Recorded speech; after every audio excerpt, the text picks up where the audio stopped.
Close down that door. Hey, talk real quick. Talk real quick.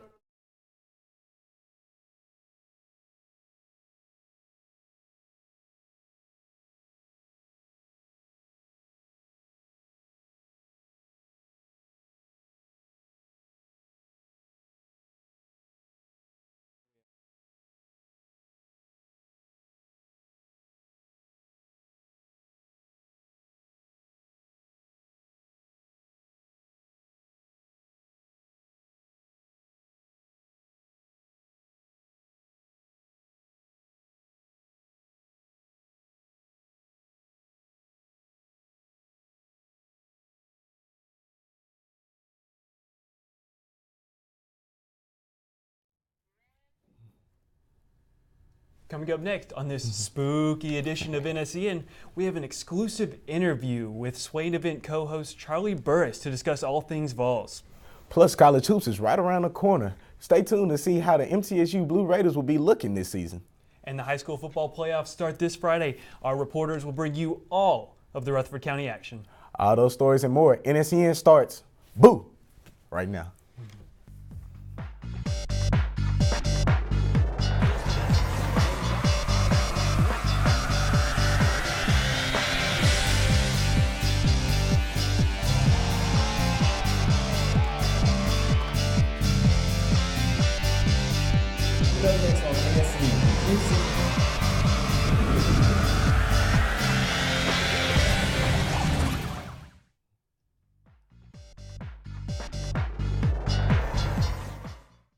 Thank you for joining us this evening. I'm Victor Benz. And I'm Calvin Smith. Welcome to NSEN. MTSU basketball held their annual Murphy Madness last Thursday. A fun night of dunks and deep shots did not disappoint. Dramatic introductions kicked off the night. The crowd was rowdy for the Blue Raiders after they made the NCAA tournament last season. A skills competition, three-point shootout, shooting stars matchup, and slam dunk contests were the event for the night.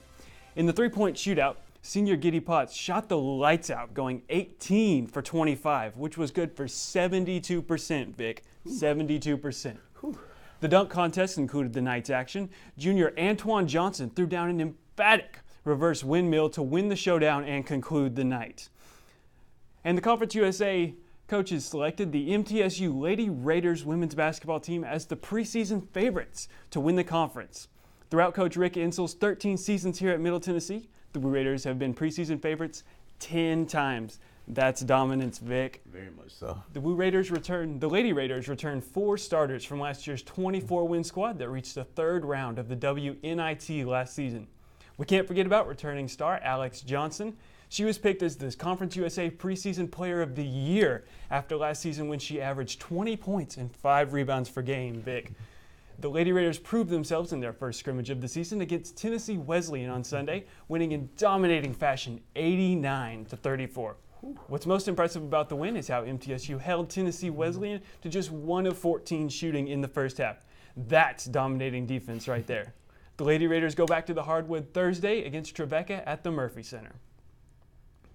If Murphy Madness wasn't enough to get you Blue Raiders fans hyped up for the season, we got some news that just might knock your socks off.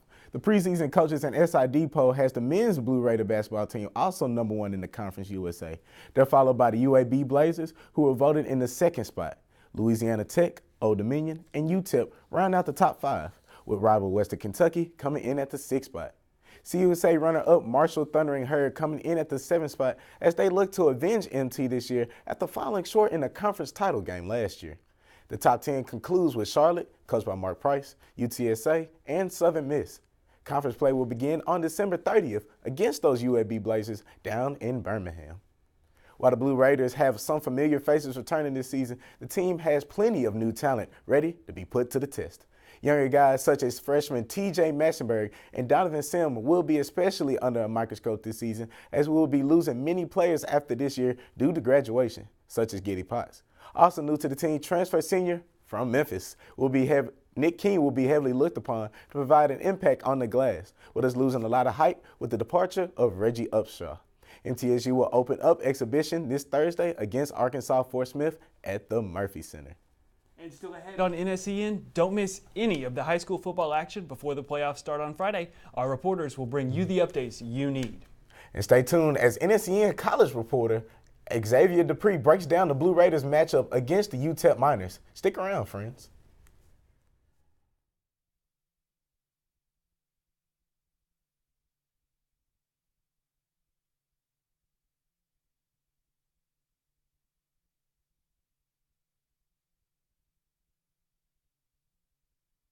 Chef Patty here. Why should you include avocados as part of your family's balanced diet? It's as simple as 1, 2, 3. Number 1. Avocados fill you up.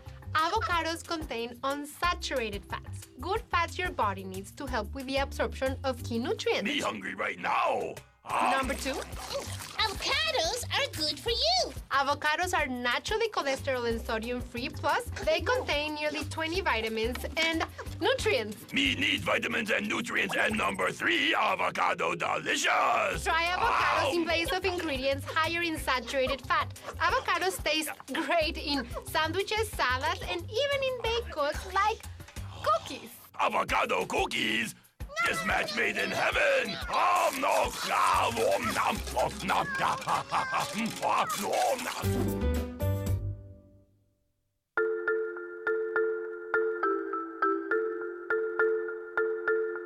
This is your new kitten, or your new puppy. Every day, 70,000 puppies and kittens just like them are born in the U.S. Cute, right? Well, what's not cute is that half of all litters are accidents. And when a kitten has a litter of oopsies and a puppy has a litter of uh-ohs, pretty soon you have thousands and thousands of OMGs. And that leads to millions of pets being killed in shelters each year. But if 80% of pet owners say they believe in spaying and neutering, then what gives? Well, it turns out those sweet little fuzzballs can get pregnant sooner than you think. A lot sooner. But here's the good news. You can stop the accident before it happens. You just have to remember one number. 4, as in 4 months. When you bring home Maggie or Ruby or Puddle or Clyde, get them fixed at 4 months. It can be old enough to get pregnant, and it's definitely young enough to make a difference. Prevent more, fix at month 4.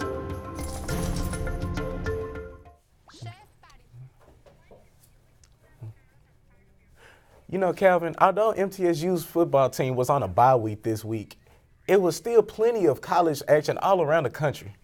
Exactly, Vic. And the Blue Raiders could be missing Brent Stockstill and John Urzua. Let's kick it over to our student-athlete reporter, Xavier Dupree, for X's with X. Thanks, Vic and Cam. This weekend, the MTSU football team takes on the UTEP Miners in a pivotal game in the Conference USA. MT is coming off a bye week where they were able to rest some guys, get some guys back, kind of lick their wounds after a tough losses, and get ready for UTEP. Now, UTEP is coming into this game 0-8 and 0-4 in the conference. UTEP fired their head coach, Sean Kruger, after the loss to Army 35-21. The UTEP Miners hired former UTEP head coach Mike Price, where they've gone 0-3 since then. We're going to go ahead and look into some of UTEP stats conference rankings. As you can see, in total offense, they're ranked 14th, total defense 14th as well. In scoring offense, they're ranked 14th.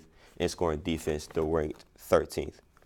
And so with that being said, they're also ranked 14th in rushing offense and 13th in rushing defense. So let's get to some keys to the game. My first key to the game for MTSU, run the football.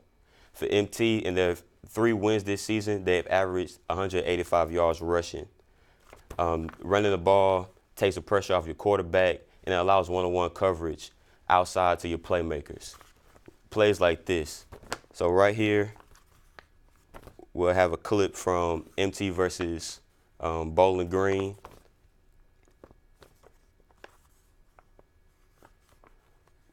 MT won this game 24-13 earlier this season,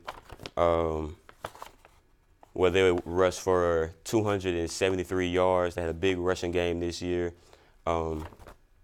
Also, another one of my, here we go with the play right here. You have Brad Anderson breaking a big run for 35 yards if Brad doesn't get caught with that turf monster. He would score a touchdown on that play. Basically, what that play was, you had a unbalanced line where the backside guard pulls and kicks out the defensive end. The front side guard and tackle double team to the nose, and the tackle fans up to the linebacker. Well, the tackle that was brought over fans the linebacker, which opens up a big hole for Brad Anderson to go, like I said, for 35 yards. And like I said, if that turf monster doesn't grab Brad, he's gone for 6 points. Also, some other keys to the game: you got to eliminate the turnovers. Only in one game this year has MT won the turnover battle. You got to eliminate the turnovers. That stalls drives, that kills your defense. Your defense gets a stop, they come off to get a breather, and they're right back on the field. Also, another key to the game: the MTSU's defense has played great this year, way better than last year, but they have given us some big plays. So if MT can squash those big plays on defense, they'll be just fine. Some key injuries for both teams. For MT, you have wide receiver Richie James, who got hurt in their pass game on Friday night versus Marshall. He is out with a shoulder injury. Quarterback Brent Stockstill is questionable with his shoulder injury.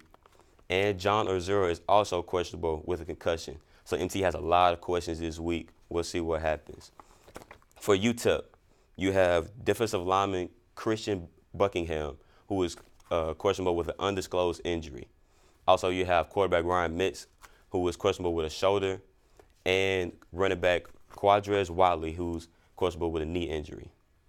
Now, moving on from that game, we're going to go ahead and get into some Conference USA standings. In the Western Division, you have a surprise team, the North Texas Mean Green, as the #1 team in the Western Division. Last year, North Texas was not good at all. They're 5-3 on the year and 4-1 in conference. There, right behind them, is the UAB Blazers. UAB is their first year back playing football back in Conference USA. They're 3-1 in conference play. Next, you have Southern Miss, UTSA, La Tech, Rice, and UTEP.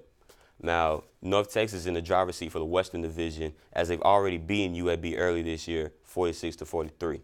Now, over on the East, you have the #1 team in the East, the FAU Owls, led by newly hired head coach Lane Kiffin.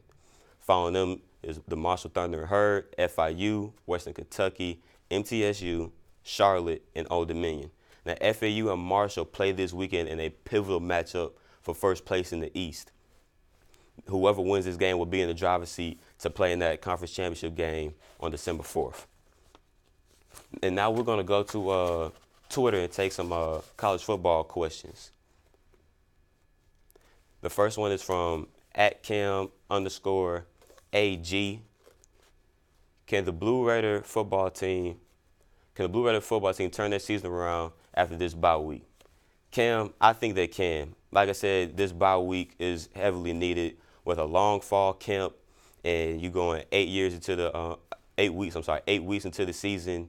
You got a lot of guys that are banged up. You played a tough non-conference schedule, playing Vandy, Minnesota, and Syracuse. So this bye week allowed guys to get back healthy. You kind of get back to the basics. Everybody, refresh their mind, get their body back right, and ready to finish off this season, these last 4 games. Next, we have a question coming from Elijah Campbell. Who needs to step up for MTSU to make a bowl game? Well, like I said, the defense has been playing well. As a team, everybody has to play better, because you can't. The last game you gave up 38 points. You could say, you had some turnovers, like I said, but the offense has to do better. You can't have turnovers, especially on your side of the field. In the last game against Marshall, MTSU had 2 turnovers on back-to-back possessions inside of their 30, a pick 6 and a fumble. That kills your team. You go down at halftime, they were down 31-10. The final score was 38-10. You take away those 2 turnovers, it's 17-10 going to half. You have a whole nother game. So the offense has to step up and get more production and help out that defense. We have another question from Elijah Campbell. He's coming with all the questions tonight. Who does X have winning the Conference USA title? Well, Elijah, that is a great question. Like I said, you have right now it would be North Texas and FAU. The way FAU has been playing, especially on offense, their running game is phenomenal. Their running back is out of this world. They have a couple receivers that are real good. Lane Kiffin is there in their offense. The way they run their offense with being balanced, running the ball and passing the ball, I don't think North Texas defense can be able to stop them. And I also don't think that North Texas offense will be able to stop them. So right now, the favorite would have to be, for me, the FAU Owls and Lane Kiffin. We have another question from Yolanda Dupree. Does MT have a chance to make a bowl game? Yes, I do, Ms. Dupree. MT does have a chance to go to a bowl game this year. You have 4 games left, 2 of them at home, and 2 of them are against some questionable opponents in UTEP this weekend, and next weekend you travel to Charlotte. Those are 2 games you could win. You should win, actually. The following week, you go up to Western Kentucky to take on your rival, and then the final game is senior night against Old Dominion, who's also not a very good team. Western is a middle-of-the-road team right now, so it's most definitely possible that MT could make a bowl game, but you have to handle business this weekend with UTEP, one step at a time. We have another question from We have another question from Rusty Ellis. And he says, you're not following at NSEN _ MTDN. You're killing me. Go follow them. I agree with you completely, Rusty. Y'all go out there and follow at NSEN _ MTDN for all of your sports insight and everything, man. That's a great Twitter page. I know I follow it, so I need to go ahead and hop on that, man. And from one team with plenty of hope for their season to another team that has little left as their single dwindles down, the Tennessee Vols fell again this past weekend at the hands of the Kentucky Wildcats with a final score of 29-26. This brings UT's record down to 3-5 on the season, with all 5 losses coming against SEC opponents. Despite leading Kentucky in total yards, first downs, time of possession, and having no turnovers, opposed to the Wildcats having 4, Tennessee still managed to come up short at the last minute. With just 33 seconds left on the clock, senior quarterback Steven Johnson had an 11-yard touchdown run for the game winner. This most recent loss raised question even more on the Vols head coach. Butch Jones should be fired. Luckily for UT, they will be returning home this Saturday to play Southern Miss as they desperately attempt to snap their 4-game skid. And for more UT athletics, we hand it over to Elijah Campbell.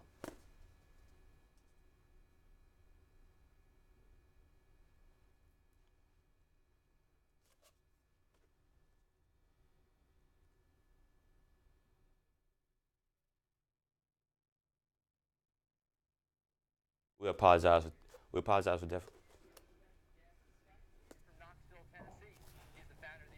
Orange and White Report and a co-host of the Swain event on radio in Knoxville, Charlie Burris. Charlie, how's it going? It's going very well. Thanks for having me on. Yeah, thanks for joining us. And of course, we're going to address the elephant in the room. Tennessee's 3-5. They've lost 5 games, 0-5 in the SEC. Vol Nation's pretty restless, and a lot of people are calling for the job of Butch Jones. And Florida fired Jim McElwain yesterday. So, Charlie, what's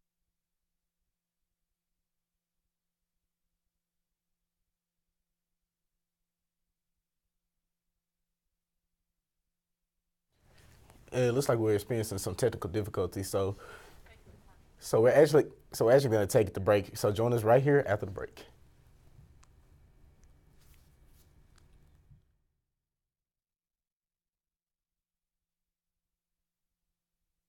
Everyone deserves to have a decent place to live. Everyone. Todos. When a future homeowner partners with Habitat for Humanity to build or improve a home, they build a better future for themselves and their families. For my family. Para po sa pamilya ko. Por mi familia. With a little help, we all have the potential to stand on our own. Through shelter, we empower. Visit Habitat.org to provide help to families like these today. Time is the one thing that we want more of as a St. Jude parent. Without the donors, I wouldn't have my Audrey. El que St. Jude no cobra ni un centavo para nosotros significa quitarnos todo ese estrés, esa preocupación y podernos enfocar en nuestra hija. That was the first thing I was like, how are we going to do this? When they told us that we didn't have to pay a single bill, I was like, wow, they pretty much have saved us. They take care of our housing, they take care of our food, in addition to the best medical treatment that my daughter could ever have. So it allows me to focus on my daughter and getting her better.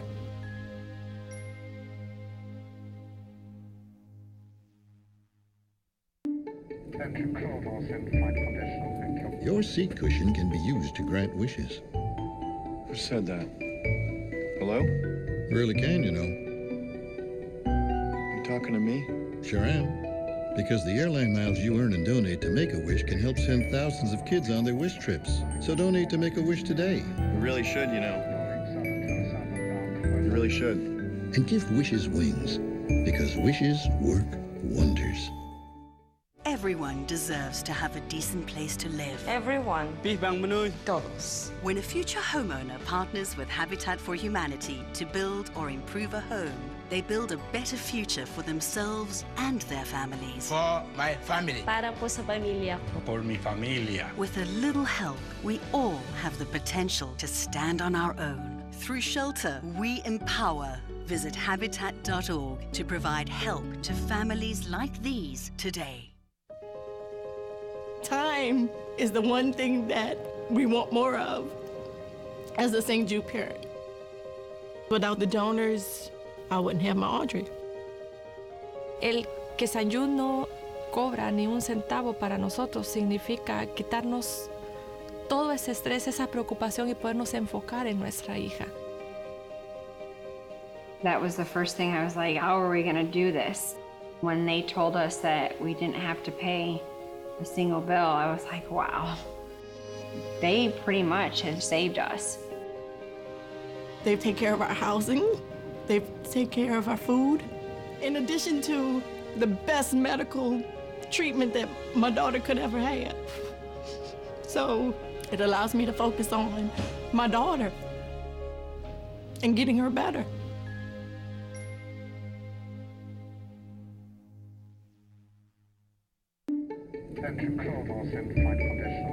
Your seat cushion can be used to grant wishes.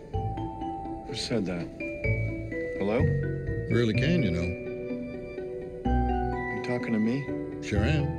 Because the airline miles you earn and donate to Make-A-Wish can help send thousands of kids on their wish trips. So donate to Make-A-Wish today. You really should, you know. You really should. And give wishes wings. Because wishes work wonders. Everyone.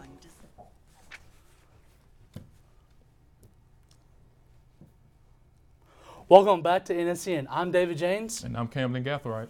Well, y'all, just so y'all know, it's almost November, so that means, playoff football starts. Well, also, playoff soccer. Your TSSAA Girls Soccer Championship just finished their high school playoff, crowning new champions for 2017. Let's start off in Class Single A. Alcalo beats Signal Mountain 2-0. Following by Class AA, where White House escapes Greenville in the 41st minute to win the game 1-0. AAA was another defensive battle as Houston beats Collierville 1-0. Division II Single A was between St. George's and Chattanooga Christian State. George came out on top 2-0, Finally, the Division II AA battle was won for the books as Baylor and Briarcrest battled it out. This game went to 4 overtimes, but was worth it. Baylor nudged out a win today, 2-0. Well, David, from one field to another, let's jump to football. With high school regular season in the books, it's time for the playoffs. It's no surprise that the Oakland Patriots finished the season 10-0. The Patriots finished the season giving Warren County a Halloween beatdown of 56-7 and hope to go into the playoffs with that momentum against the 5-5 Lebanon Blue Devils. Blackman finished second in the district by knocking off rival Riverdale High School at Riverdale. The Blaze will take on the 6-4 Hendersonville Commandos in Hendersonville. Finishing third in the district is Cookeville. The Cavaliers are also coming off a 48-30 against rival Siegel High School and will host the 6-4 Rossville Hawks this Friday. And last but not least, the Riverdale Warriors will round out the top 4 teams in the district to make the playoffs, coming off a tough 28-26 loss to rival Blackman High. The Warriors will travel to Mount Juliet, where they will take on the undefeated Golden Bears. Well, speaking of high school football, many Murfreesboro's residents believe they have some of the best high school football in the state. Well, with Oakland going 10-0 and Blackman 8-2 have shown us that that statement might be true. Murfreesboro has always been a high school football town. The fans come every Friday night to see their boys of the fall play. With athletes like Jerron Rooks and of Oakland and Master Teague of Blackman are some of the big-time recruits. Now, last year, a team in Murfreesboro did not win the state championship, but will this be the year? Let us know on Twitter. I'm going to let you know it won't be a team from Murfreesboro. I'm taking my hometown team, Memphis. Oh, man, I agree with you on that one. The Blackman Blaze have been a powerhouse throughout the mid-state. Unfortunately, through the playoffs, they will have to miss their best player, Master Teague. Teague, who is an Ohio State commit, had to have season-ending ankle surgery. The Blaze will face Hendersonville High School at Henderson. Teague's shoes is being filled by sophomore Jordan Brown. Brown's most recent game against Riverdale made his presence felt with 24 carries for 137 yards and 1 touchdown, along with a receiving one as well. Well, what's around the corner is basketball season. I can tell you, David, I can't wait for it. Oh, man, it's going to be great. With basketball season around the corner, recruits are making their visits. The number 1 point guard in Tennessee, Darius Garland, has finally made his visits to his top 3 schools in mind. This past weekend, Garland made a visit to the UCLA Bruins, and the week before was the Indiana Hoosiers. He is still undecided between UCLA, Vanderbilt, Indiana, and Kentucky. In his junior season, Garland averaged 25 points, 5 rebounds, 7 assists, with 3 steals. Well, that's it for NSEN high school sports. And still to come on NSEN, the Grizzlies are red hot, and the Predators had a week full of up and downs. We're still in the midst of the NFL season, and the Titans have a big matchup coming off of a bye week. Our pro sports reporter will have you all set for the big game. Don't change that channel, y'all.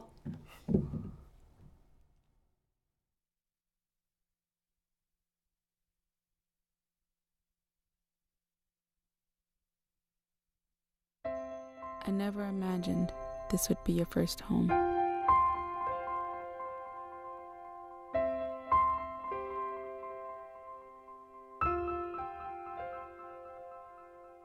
I feel powerless. I can't stop asking why us.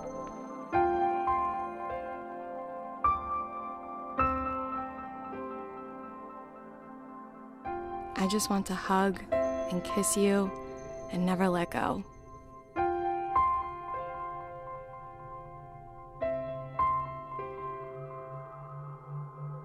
This is the hardest thing we've ever faced. I know it's even harder on you.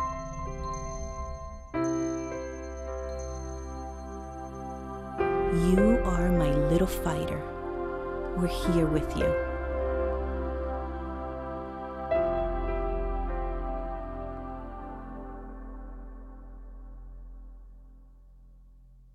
I believe in you. Just 4 simple words. But to a child in need, they mean the world. When you support a child through Save the Children, you're saying, I believe in you. Visit sponsor.savethechildren.org/believe today. We cure 80% of children with cancer.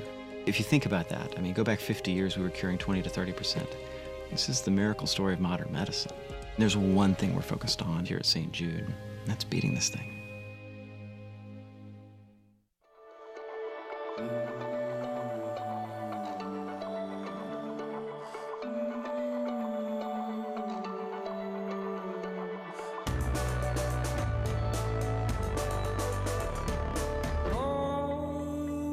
To pose, now sure.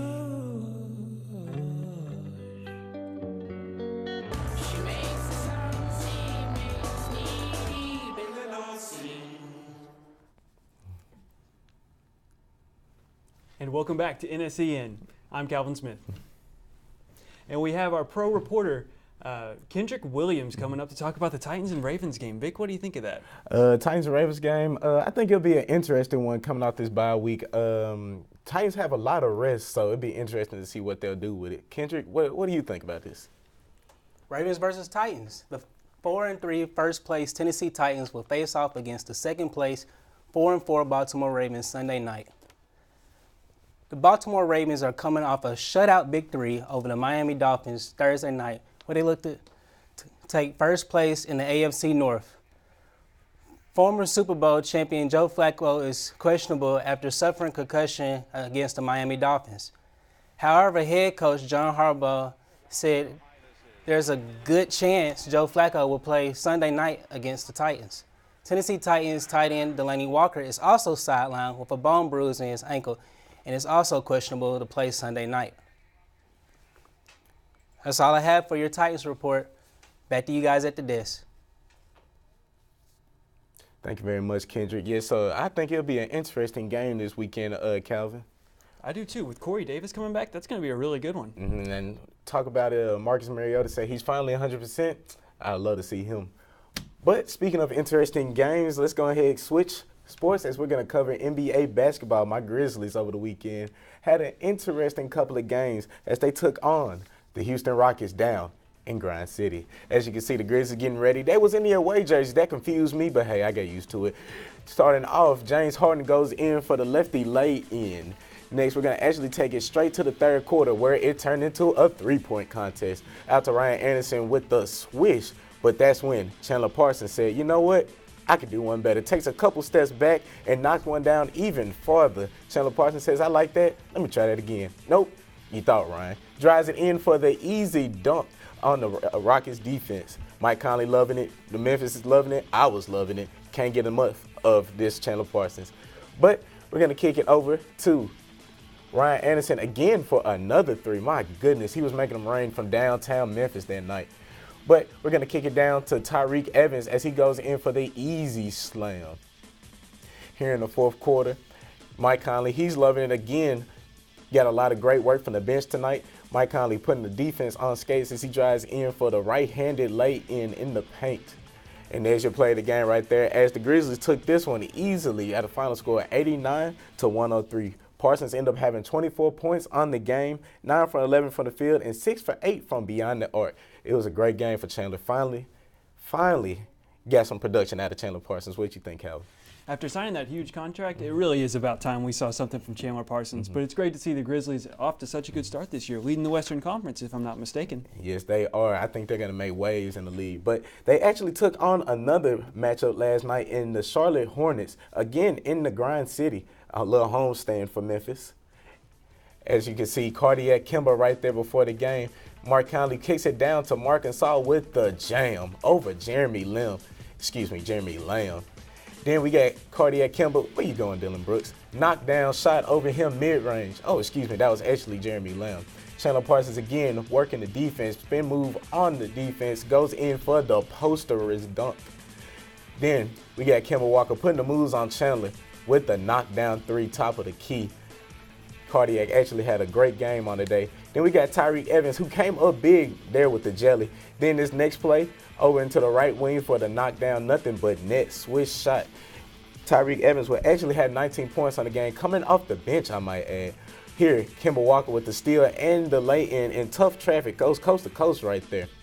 We're going to keep it in the second with Mike Conley to end the court off with the tough and one. Jeremy Lamb comes down off the screen to knock down the 3 over the defense. Then we got Cardiac Kimber again, drives it in off the screen. And he's going to drive it in again, but this time he's going to dish it off to Kid Gilchrist for the lay-in. Mike Conley kicks it out to Dylan Brooks, kicks it over to Tyreek Evans for another 3. They was coming back late, but it was too little too late, as towards the end, as you can see, Kimber with the steal up to Kid Gilchrist with the jam. And that would basically seal it for the Charlotte Hornets, who knock off the Memphis Grizzlies early on in the season. Tough loss to begin, but, they're still looking good, Calvin. I think they are. I think there's nothing but positives that can come from seeing Tyreek Evans have such a great game. He was dynamite his rookie year with the Kings. Oh, yes. And then Chandler Parsons, we're going to go back to him. The bench is really producing for the Grizzlies. That's what I like so far right now. They're above the average for bench points in the league, and that's what this league is missing more of right now, depth in the bench, and that's what the Grizzlies have. And I think that's going to be a secret weapon going down the stretch. Well, that's no doubt going to reward them going down the stretch, just like you said, and in the playoffs. Transitioning over to the NFL and in hockey, the Preds have begun the year fairly well so far. They're currently 5-4-2 on the young season with 12 points. The Preds took a tough loss on Saturday to the Islanders. And let's get to the highlights for that game, shall we? Shall we? UC Saros started in net for Nashville. The Preds fell behind early off this power play goal from Jordan Eberle in the first period. Then Philip Forsberg continues his monstrous start of the season with this game-tying goal in the second, his 8th of the year. After this, things got out of hand. The Islanders notched 5 unanswered goals as UC Saros' struggle continued this season.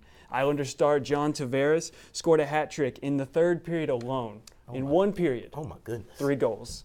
The Islanders went up 6-1 before the Preds were able to scrape another goal out. The game would finish after Craig Smith scored a goal in the third period, and the Preds would drop this one 6-2. Vic, it wasn't the defending Western Conference champions' best night. Yeah, they did not look familiar out there. I was trying to watch the Grizzlies and the Predators that night, but I definitely just had to turn the channel and keep it on my Grizzlies that night. It was a tough one for the Preds, but they're definitely building some momentum going into as the season progresses. You've got to feel good about what Philip Forsberg is doing, the young star we got from the Capitals a few years back. You cannot help but feel good about that. And that Pekka Rinne wasn't even playing in that game. That was our backup goalie. That's a good plus. Pekka, once he gets back into net, I feel like all those goals won't be a problem. All right, and now we're going to transition over to some more Twitter questions. You guys ask, we have the answers for pro sports here coming up with Twitter questions. We have a question coming in from Camden Gathright. It says, do you think Chandler Parsons... Do you think that Chandler Parsons... Oh, excuse me, I must have left my glasses at the home. But do you think Chandler Parsons will be a big factor? Honestly, if you had asked me this question, Camden, thank you for the question, by the way, Camden. If you asked me this question 2 weeks ago before the season started, I would say probably not. Even if you asked me a couple games in, I would say, nah, it's going to look like another bum season for him. But after seeing that game against the Rockets, I really saw, Chandler Parsons could definitely be an impact later on. He's knocking down threes. He's coming off the bench, which is going to be great. It'd be even better to see if we can actually, maybe in the middle of the season, get him starting position. What do you think, Calvin? Well, I think first he has to get healthy. Chandler Parsons has to get healthy before he can do anything on the court for the Grizzlies. But I think he can. He's got the length. He's got the size to be an effective wing guy in the NBA. I think it's a matter of time before he at least regrets or moves up to the mean again, and he's at least an average player in the NBA. Oh, of course. And like you said, those long arms of his could definitely be useful on defense to get some loose balls or some steals. Exactly, and that's the identity of the Grizzlies. Defense, grit and grind, baby. And we're going to move into some more tweets here. Oh, I love it. So what we got for us now? This next question is from Rusty Ellis. How big of an impact will Corey Davis make for the Titans down the stretch? I'm going to let you go with this one off, Calvin.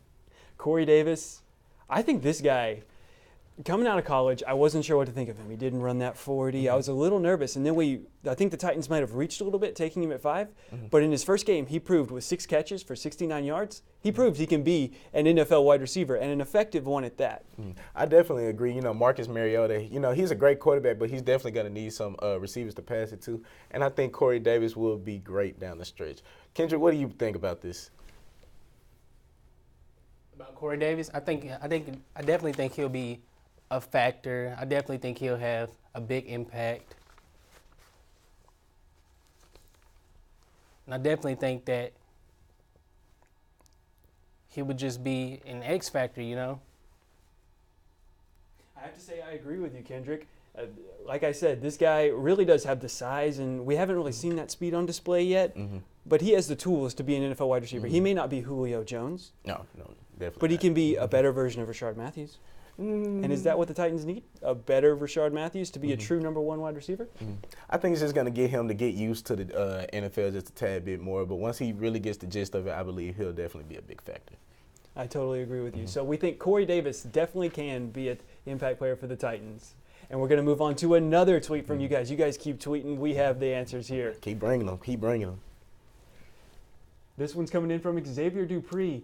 I don't think Memphis will end up as a number 1 seed in the West. But where do you see Memphis finishing this season? Vic, I'm going to throw this one up to you. You know, Xavier, first of all, sky's the limit. You know, I'm never going to doubt my Grizzlies. But I don't think so either. You know, the Warriors are off to a rough start so far. Let's be honest, the Warriors will pick it up eventually, and they will claim their number 1 spot in the West. But right now, looking at how the Grizzlies are looking, I'm going to have to go 4 at best, but 5 at worst. You know, we're definitely not, starting off the season, I didn't think we actually would make the playoffs, but they've shown me wrong. And it shows me I got to start believing my Grizzlies even more. You know, like I was telling you earlier, such an impact off the bench. And then, you know, with Mike Conley and Marcus Gasol, they keep doing their thing, you know, leading the younger guys that just get into the team and showing them what the identity of the Grizzlies truly is. I believe under their leadership, they could definitely make it to that 4 or 5 spot. What do you think, Calvin? Well, I actually have a question for you, Vic. What % chance would you give the Grizzlies to upset either the Spurs or the Warriors in the playoffs if they were to make it? What % chance? I must say I'm a gambler. I'm going to give them a 50-50 chance because it's something about the Grizzlies that I've seen over the years that we tend to sometimes lose against teams that we should definitely beat, but it seems like I always tend to show up against bigger teams like the Rockets, the Spurs, the Warriors. We're actually the only team in the past 2 years to have a winning record against the Warriors, Rockets, and the Spurs. So, especially in a 7-game series, I definitely think it's just certain teams that have their matchup, and I think the Grizzlies are definitely one of those teams. All right, and we're going to move into another basketball question here from Twitter. They never stop. I love it. This one comes in from Darius Horton. At NSEN__MTDN. With the NBA switching its format for the All-Star game, can Mike Conley make the All-Star team? That's a really good question, Darius. Honestly, Calvin, I think he still has a chance because obviously he's not a high-paying player for no reason. You know, he's definitely been working on his ball handling skills, his passing, his vision, and all. And I think players such as Chandler Parsons and Tyreek Evans and Marc Gasol, of course, they're going to help him get his assist numbers up. And definitely the defense are going to maybe sag off on Mike Conley just a little bit more to cover those guys. And that's going to open him up to drive into the paint just a bit more. So that I can actually see his points per game and assists per game increasing this year. So he'll actually raise more awareness around the league about him. So what do you think, Calvin? Do you agree? I totally agree. I think Mike Conley is one of the most underrated point guards in the NBA. But we're actually going to kick this one back over to Kendrick. Kendrick, what do you think of Mike Conley possibly making the All-Star game? I definitely think he has a big chance, especially if he stays healthy. That's the thing about Mike Conley. He's always had a huge health problem, either beginning of the season or in the middle of the season. So I definitely think he has a great chance of making the All-Star team this year because of the new format. Yes, indeed. Health is always a big factor when it comes to big-name stars like Mike Conley. If you can remember, he had that facial fracture and played through it. So, like you said, Kendrick, health will play a huge role in this. But if he stays healthy, I can honestly see him on the All-Star team this year. All right, and I think we have one final tweet coming in for this segment. This one's coming in as a hockey question, actually. Oh, let me read it for you, Calvin. Could the Las Vegas Golden Knights, excuse me, this is from Kevin Martin. Could the Las Vegas Golden Knights make history and become Stanley Cup qualifiers in their first ever season? Hashtag NHL. Calvin, I see you making a couple faces over there. Explain your faces. What do you think? I have to say that's a long shot. It's tough to come in as an expansion team. We saw the Preds were bad for 4, 5, 6 years before they were able to fully become even just a playoff team in the NHL. Even though they have an impact player like former Predator James Neal and a good goaltender in Marc-Andre Fleury, I think it's almost impossible for the Vegas Golden Knights to make it to the Stanley Cup. I don't think it would. All right, yeah, I'll be honest. It is pretty impossible for them to make it to the Stanley Cup final. But like you said, this is one of the best, how can I put this? One of the best first season teams that we've ever seen for a start. It's historic. It actually is historic. But like Kendra was talking about with the Grizzlies, with any sport, it's all about health. Because if I'm not mistaken, isn't Marc-Andre Fleury on the injury list right now? Yes, he is actually. Yes, I apologize for that. That's my mistake. But they do plan on getting him back later, which I think will help them. But as for right now, those couple of games that he will be out will definitely have an effect as far as their defense. So I agree. Well, we both think it's the Vegas Golden Knights are a long shot to make the Stanley Cup. But coming up on NSEN, the World Series has been absolutely thrilling this year. We'll get you caught up on all the action and what we think is going to happen next on NSEN. Be right back.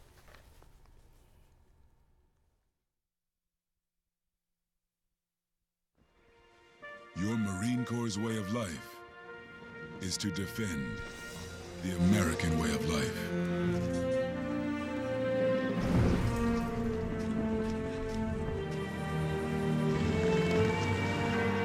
Every day, we take a stand for our nation, for each other, for us all. The few, the proud, the Marines.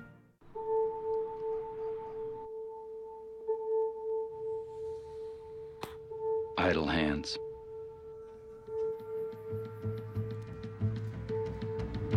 They say they're the devil's workshop.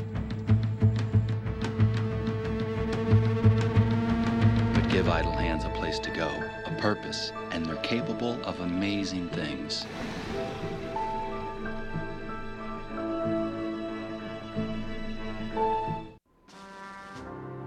From Iraq and Afghanistan, our brave warriors are coming home, wounded. Some with wounds you can see, some with wounds you can't see. Wounded Warrior Project was created to support our men and women coming off the battlefield. Please help carry these warriors the rest of the way home. Get involved at woundedwarriorproject.org. It started with the original care package, and millions more like it, passed from hand to hand across land and sea to help survivors in the aftermath of war. As we grew, we found better ways to help those in need, ways to make a real difference, not just today, but tomorrow as well. Be the difference in people's lives. Help deliver lasting change at care.org. We are witnessing one of the best World Series of all time this year. After a thrilling Game 5, we have a Game 6 score update. The Astros currently lead that one 1-0 in the 5th inning. Bases are loaded, and Rich Hill has just been taken out for Brandon Morrow. And Alex Bregman is up to bat for the Astros, and we all know he's at a pretty big series right now. We're in the top of the 5th as well. So Rich Hill, one of my keys to this game was Rich Hill make it deep, and so far he hasn't done that. But let's go ahead and take it out to Game 5. Calvin, lead us off. We'll pick up our action here in the 4th with Yuli Gurriel's game-tying home run, and then Cody Bellinger responds to put the Dodgers back in the lead off of Colin McHugh's home run to make it 7-4 Dodgers. But no lead is safe in this game when Jose Altuve knocks it up with this shot to left center. Then Jose Altuve wasn't done after that. This double scores Alex Bregman all the way from first base to put the Astros up 10-8, and this is only the bottom of the 7th inning. We still have a lot more action to come. Lots of runs in this one, Calvin. Then up next, my X Factor, Carlos Correa, comes up to the plate takes this high fastball deep to left field, 96 on the radar gun. Out of the park for Carlos Correa. Look at this excitement on the screen. It's an absolute moonshot as well. But I see your X factor, and I'll raise you my X factor. Yasiel Puig. Guy's got 3 hits in the entire series. 2 of them are home runs in the 9th inning or more. That only brings them within 1, but Chris Taylor slaps a single up the middle, ties the game. But in the bottom of the 10th, Kenley Jansen, the best closer in baseball with 2 on, faces Alex Bregman, who hits one out in the outfield to score the game-winning run in arguably the greatest World Series game in terms of excitement and entertainment. The Astros pull it off, and they're going to Los Angeles with a 3-2 series lead. That was one of the best games I've ever watched. Even though it went till 1 in the morning, I had to stay up and watch it all, even though I had a test the next morning. It was way past my bedtime, but I was able to stay up and catch it just because it's the World Series, baby. I gotta see what happens. This is one of the more entertaining World Series to date. 2 of the best teams to ever play in a World Series. First time in over 50 years that 2 100-plus win teams actually made it to the Fall Classic. It's pretty special, so it's definitely worth staying up to watch. But we went over our X factors. Yeah, you're ready to say you're going over X factors earlier, Calvin. We saw a couple of them in the last game. Let's update on yours. How was Carlos Correa fared in the series? I don't think we're giving Carlos Correa. Actually, we're talking about Yasiel Puig. Yeah, let's give Yasiel Puig. Like I said earlier, Yasiel Puig's only got 3 hits in the series, but 2 of them are home runs in the 9th inning or more. He's either tied the game up or he's gotten them within a run like he did the other night. But he's also struck out 4 times, and he's had 3 hitless games. So at the same time, Yasiel Puig's either winning you the game or getting you in position to win it, or he's having costly strikeouts with runners on base. And when you're playing a team like the Astros, whose relief pitching, they're finding their way, obviously not in the last game. No one's pitching was finding their way in the last game. When you give up that many runs, it's really hard to say that pitching dominates. But with a team that, when their bullpen shows out, they're tough to hit, and you're going to have guys on base. You need guys who are able to be reliable enough to knock them home. So if the Dodgers want to stay alive after tonight, if they get runners on, it's going to be up to Yasiel Puig to bring him home. He's in that part of the lineup to where the burden of knocking these runs in is going to be on him. And I'm going to give you, the audience, and you, Elijah, a little Halloween scare here. Oh, I like those. Yasiel Puig's batting average, 143. His on-base percentage, 143. And his OPS is 571. Those aren't the best numbers I've ever seen. Explains why they're down 3-2. Exactly. He hits a couple, and a lot of those have been with runners on. So say he ends up hitting a double, or because we know with Puig, with the power he's got and as hard as he swings, if he makes contact with it, it's out. But that's the big if. He's got to make contact. We saw that raw power in that highlight where he just poked his hands out there on a fastball on the outside part of the plate. He just threw his hands at it and it went over the fence. That was crazy. Yeah, it's the strength. It's the upper body strength he has, and just like you said, the ability to just poke it out on the outside corner, which they've pitched him the entire series, and he's shown that he can hit that. He's going to need to be able to do that tonight because we know exactly where they're going to pitch him. And now we're going to talk about my X Factor, Carlos Correa. I don't think this man's getting enough credit for what he's doing. He's hitting 333. He has a 364 on base percentage, a 1030 OPS, 2 home runs, and he's currently tied for the team's lead in batting average among starters, second on the team in on base percentage. He's only trailing George Springer. And I'll admit, if the Astros were to win tonight, I think George Springer should take home the MVP. But I don't think we're talking enough about what Carlos Correa is doing. I feel like what Bregman and Altuve are doing are overshadowing him, and I don't think that's fair to him. And a lot of Correa's contributions too are in the field. He's one of the best defensive shortstops in all of baseball. Yep. And having him there with Altuve has helped a lot, and it's kept a lot of Dodgers from being able to get on base as their play on defense. And I like what you said earlier about Springer being an MVP. He hit a home run tonight. He was responsible for the Astros home run, hitting one in the top of the 4th. That is his 4th home run of the World Series. George Springer's having an amazing series. He's leading the Astros in just about every statistical category. You can't ask for much more than what you're getting from this guy, aside from that one error he had in Game 5. Yeah, it turned to be pretty costly, but like many great players do, he's mentally tough enough to bounce right back after making a bad play, and that's where he hit. It was a home run, wasn't it? Yes, he came back and hit a home run on that very next half inning.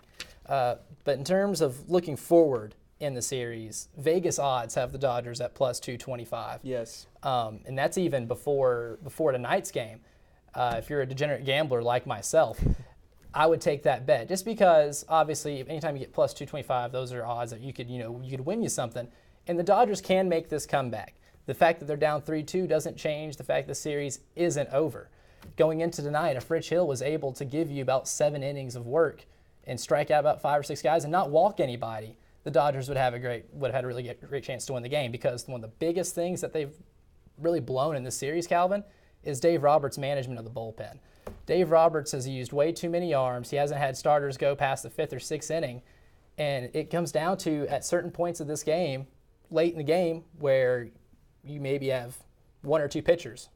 And when you limit yourself those choices, it's hard to make good matchups, hitting and pitching matchups, when you get to the 9th inning, or if you are playing in extras, you have more than just Brandon McCarthy to throw out there. And the Astros have definitely managed their bullpen better. I totally agree with you. It's really hard for the Dodgers to execute what they're trying to do with their bullpen without an Andrew Miller type out there. You know, he's the kind of guy, a long lefty who can really stretch a few innings, get you to 6th, 7th, and 8th, and put you to the back end. The Dodgers don't have that right now. That's what's making it so tough for the Dodgers to win these games on the back end, because that's why they're blowing these games in the end. They don't have a bona fide reliever who can go a couple different innings for you. Exactly, and they've been doing a lot of just mismatching, pitching multiple pitchers in one inning. Guys like Sangrani and Watson are good to hit, when it comes to a certain match. If you want a lefty out there, you want a righty out there, it's nice to have that option. But you need those guys to go more than just 2/3 of an inning. You need these guys to be able to work counts and be able to just get out of innings quick. And they really haven't been able to do that. And walks are a big issue too for both teams. Usually in all the games have been won, the team that walks the fewest batters usually comes home. Let's give a live update right now. We're in the bottom of the 5th.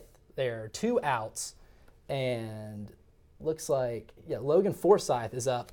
Justin Verlander's been lights out. No tonight. Surprise there. 7 Justin Verlander. Strikeouts. Yep, 7 strikeouts, and we're only in the bottom of the 5th. And I think, as you told me earlier, if the Astros are to win, they need to get those innings out of Verlander.